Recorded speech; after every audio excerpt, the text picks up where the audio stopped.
Bismillahirrahmanirrahim. Assalamualaikum warahmatullahi wabarakatuh. Perkenalkan, nama saya Rindi Antikasari, NIM 9041200026.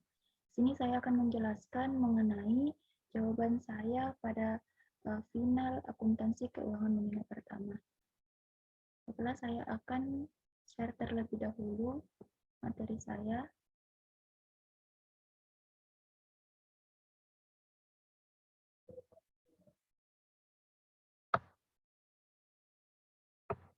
Nah, soal yang pertama, laporan bank mewujudkan bahwa pada tanggal 31 Januari 2016, nilai sisa bank dari perusahaan Buana adalah 5.388.4.480. Tetapi daftar hitung kas milik perusahaan mempunyai nilai sisa sebesar 3.294.210. Nah, data yang diperlukan untuk rekonsil sebagai berikut. Ini. Nah, pertanyaannya, buat laporan rekonsiliasi yang menunjukkan saldo yang benar disertai jurnal yang diperlukan.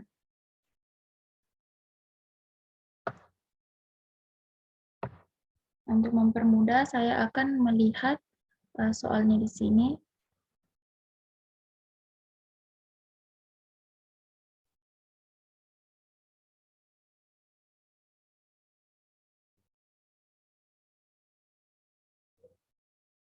Nah, data yang pertama yaitu setoran pada tanggal 30 Januari yaitu 1.591.630 belum tampak pada laporan bank. Nah, caranya untuk membuat laporan rekonsil bank ini, yang pertama kita harus terlebih dahulu menulis saldo perusahaan dan saldo bank. Nah, saldo perusahaan yang tertera di soal yaitu 3.294.210.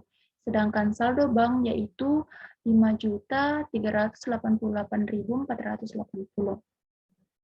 Nah, pernyataan yang pertama yaitu setoran tanggal 30 Januari yaitu 1.591.630 belum tampak pada laporan bank. Nah, catatan ini akan kita tulis pada laporan bank, yaitu kita tulis setoran kas sebesar 1.591.630, yaitu kita tambah. Kemudian yang kedua, bank salah mencatat beban atas cek sebesar 100.000 yang ditulis oleh perusahaan Buana Agung ke dalam rekening koran perusahaan Buana. Nah, di sini kita tulis pada laporan bank, yaitu beban atas cek sebesar 100.000. Jadi di sini ditambah juga.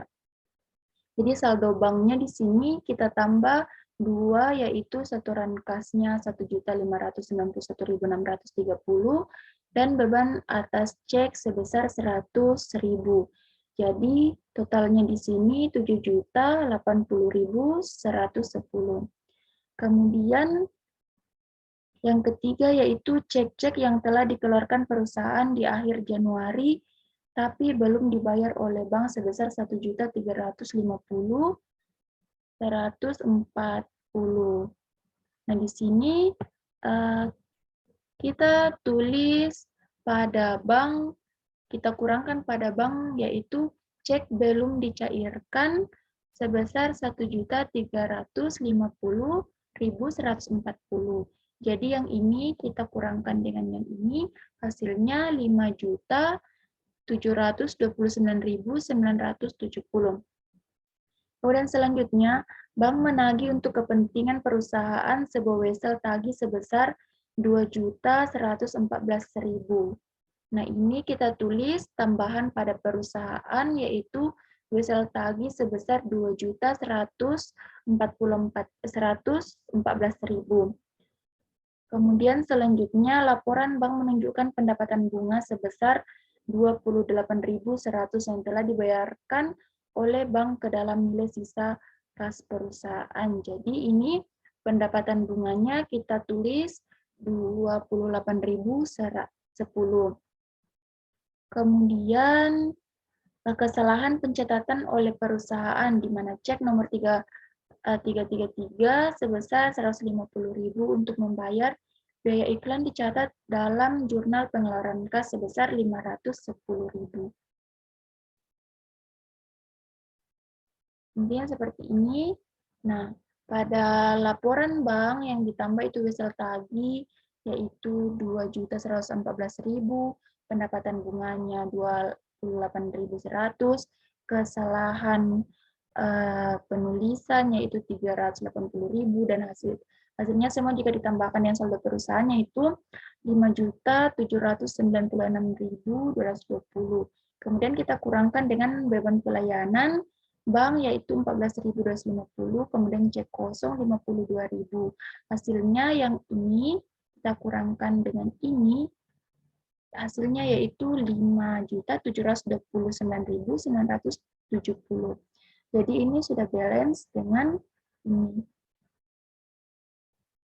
Kemudian soal yang kedua, yang ini yang jurnal yang dibutuhkan yaitu yang pertama, kas mendebit 2.114.000,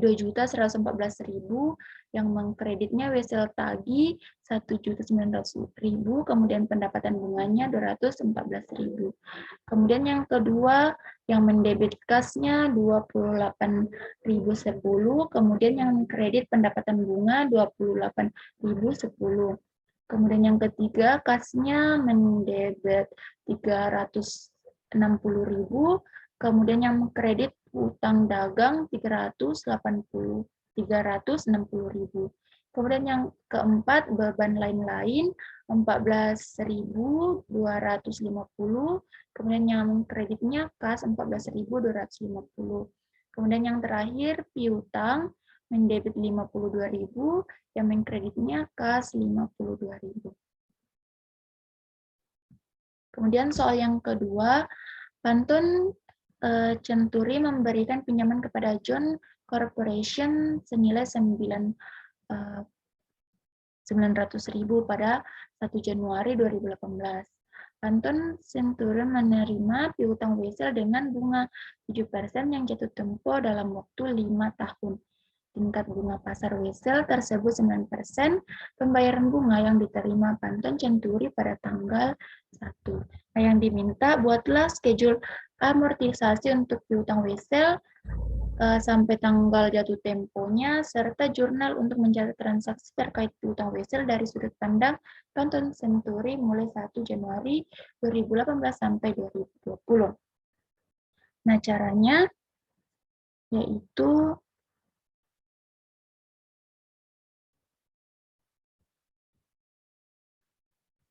yang pertama, kita harus menulis yang pertama itu nilai nominal.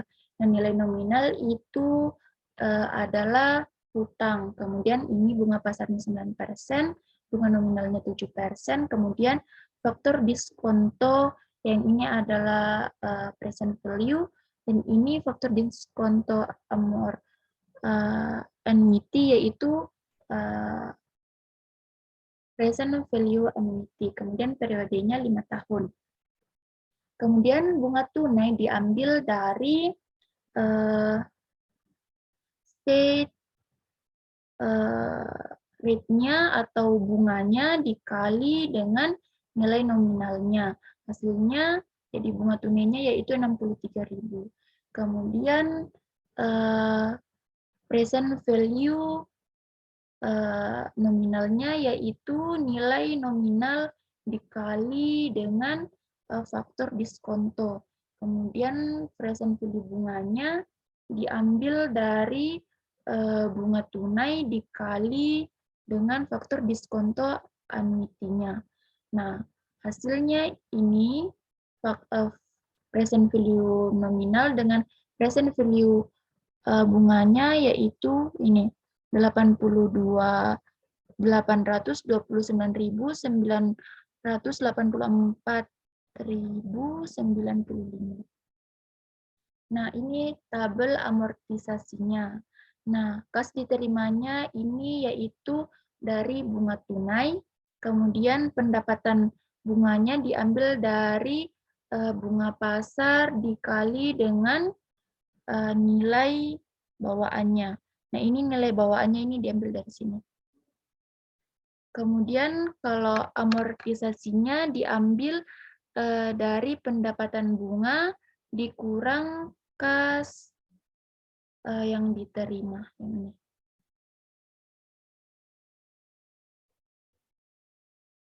Kemudian ini nilai bawaannya. Jadi pada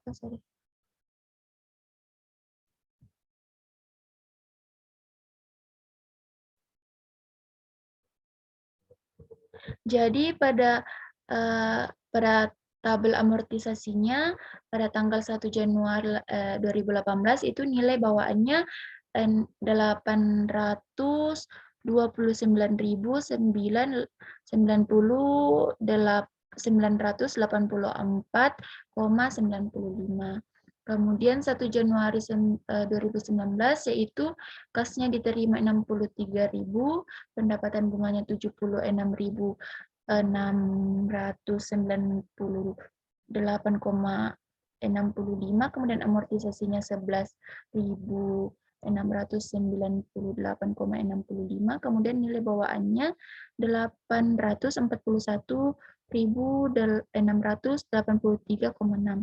Kemudian 1 Januarinya 2020 yaitu kas diterima 63.000, pendapatan bunganya 75.751,52, amortisasinya 12.751,52, nilai bawaannya 854.435,12. Nah, ini jurnalnya pada tanggal 1 Januari 2018, piutang wesselnya ini, kasnya ini, kemudian tanggal 31 Desember yang ini, pada tanggal 1 setiap pada akhir tahun itu kita tulis pendapatan bunganya yaitu 63.000. Ini juga pendapatan bunganya, piutang bunganya itu 63.000. Kemudian setiap awal tahun kita harus tulis piutang kas dengan piutang bunga. Piutang dengan kas bunga. Seperti itu, kemudian kita masuk ke soal nomor 3. Yaitu hitunglah nilai HPP dengan menggunakan sistem periodik dan sistem perpetual. Untuk mencatat persediaan PT Delson berikut ini, ada tanggal transaksi, keterangan, dan kuantitasnya. Seperti ini. Pada metode FIFO, yaitu pada tanggal 4 Maret, terdapat persediaan yaitu 200 unit dengan harga per unit 8.000. Jadi total harganya 1.600.000. Kemudian pada tanggal 10 Maret dilakukan pembelian 400 unit dengan harga per unit 10.000, jadi totalnya 4 juta. Jadi persediaannya seperti ini. Persediaan awalnya yang harga 8.000 ada 200 unit, kemudian harga yang 10.000 terdapat 40 unit. Kemudian pada tanggal 5 April dilakukan penjualan sebesar 250. Yang pertama, karena ini metode FIFO yang pertama keluar pertama masuk, jadi yang pertama kita harus habiskan yang di atasnya dulu. Yang ini kita tulis di sini, kemudian karena masih kurang kita tambah dari sini yang 400-nya. Jadi kita tulis di sini 500. Yang harga 10.000-nya. Jadi yang 400 yang di atas ini sisa 350.000 yang harga 10.000-nya. Jadi totalnya 3.500.000. Kemudian pada tanggal 11 Juli dilakukan lagi pembelian sebesar 350 unit dengan harga per unit 15.000. Jadi harga totalnya 5.250.000. Jadi persediaannya yang persediaan awal tadinya 350 unit dengan harga 10.000. Kemudian karena dilakukan pembelian lagi, jadi kita tulis lagi di sini yang harga 15.000 ada 350 unit dengan ini total harganya. Kemudian pada tanggal 5 Oktober dilakukan lagi penjualan sebesar 150 unit. Jadi yang pertama dijual yaitu yang di atasnya ini. Karena yang pertama masuk, pertama juga keluar. Jadi harganya ini, kemudiannya jadi yang paling di atas yang harga 10.000 sisa 200 unit. Kemudian yang di bawah masih tetap. Jadi persediaan akhirnya yaitu 200 unit untuk yang harga 10.000, jadi total harganya 2 juta, kemudian yang 15 yang harga 15.000-nya terdapat 350 unit dengan total harga 5.250.000. Kemudian metode yang kedua yaitu metode average atau metode rata-rata. Seperti yang pertama tadi kita tulis pada tanggal 14 Maret yaitu persediaannya. Kemudian pada tanggal 10 Maret dilakukan pembelian sebesar ini. Kemudian persediaannya kita langsung tambah saja ini. Jadi unitnya 200 ditambah 400, yang ini. Kemudian total harganya yaitu harga yang di atas ini dengan ditambah ini, kemudian dibagi 600, totalnya ini. Kemudian tanggal 5 April dilakukan penjualan 250 dengan harganya ini, per unit ini. Kemudian 250 dikali ini hasilnya ini. Jadi persediaannya yaitu sisa 350 unit dengan total harga 3.266.550. Kemudian pada tanggal 11 Juni dilakukan lagi pembelian 550 unit dengan harganya per unit 15.000, jadi total pembeliannya 5.250. Nah, seperti tadi kita langsung tambahkan ini dengan yang ini, jadi totalnya 700. Kemudian ini diambil dari total yang ini ditambah total yang ini, hasilnya ini. Kemudian cara mencari ini yaitu yang ini 8.516.550 dibagi 700, jadi hasilnya ini. Kemudian dilakukan lagi penjualan pada tanggal 5 Oktober. Jadi langsung saja yang ini dikurangkan. Jadi 550 harganya yang ini, kemudian jadi hasilnya ini.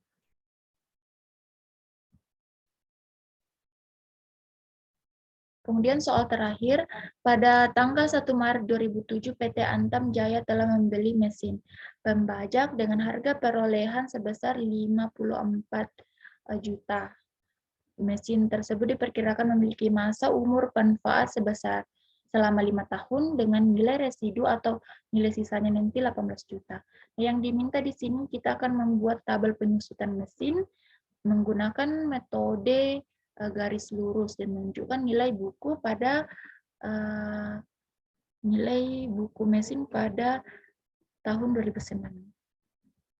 Jadi caranya begini. Jawabannya yaitu yang pertama kita harus mencari dulu tarif depresiasi. Nah, tarif depresiasi itu didapat dari 10% dibagi 5 tahun. Jadi per tahunnya nilai depresiasinya itu 20%. Kemudian yang dicari yang kedua itu beban depresinya, yaitu harga perolehan depresiasi yaitu 54 juta dikurang 18 juta. 18 juta yaitu nilai residunya, kemudian dikali oleh tarif depresiasi ini. Jadi hasilnya yang 54 juta dikurang 18 juta yaitu 36 juta, kemudian dikali 20%. Jadi hasilnya 7.200.000 per tahun nilai beban depresiasinya. Kemudian ini tabel depresiasinya. Tahun pertama, karena ini menggunakan metode garis lurus, jadi di sini harga perolehannya, tarif dengan beban depresiasinya itu sama semua. Yang itu harga perolehan depresiasinya yaitu 36 juta diambil dari ini, 54 juta dikurang 18 juta. Kemudian kalau tarifnya diambil dari ini, tarif depresiasi, kemudian beban depresiasinya itu diambil dari ini. Kemudian akumulasi depresi yaitu diambil dari perhitungan atau penjumlahan beban depresiasi per setiap tahunnya. Yaitu yang pada tahun pertama itu 7.200.000, kemudian ditambah lagi tahun kedua yaitu 7.200.000, jadi hasilnya 14.400.000, kemudian seperti selanjutnya sampai akumulasi depresiasinya yaitu 36 juta semua beban depresiasinya. Kemudian jika nilai bukunya diambil dari ini, yaitu nilai perolehannya itu 54 juta, dikurang dengan akumulasi depresiasinya per tahun. Jadi karena ini yang tahun pertama jadi 54 juta, dikurang 7.200.000. Jadi nilai bukunya pada tahun pertama yaitu 46.800.000. Kemudian tahun keduanya 39.200 didapat dari ini. Ini 54 juta dikurang ini, dapat ini. Tahun ketiga 54 juta dikurang ini. Nah, hasil akhirnya kita dapat yaitu nilai sisanya atau nilai residunya yaitu 18 juta.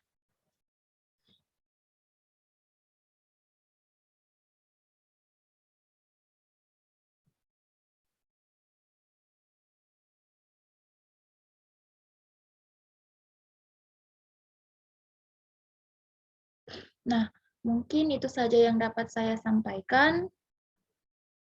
Kurang dan lebihnya mohon dimaafkan. Saya akhiri dengan mengucapkan wabillahi taufiq wal hidayah.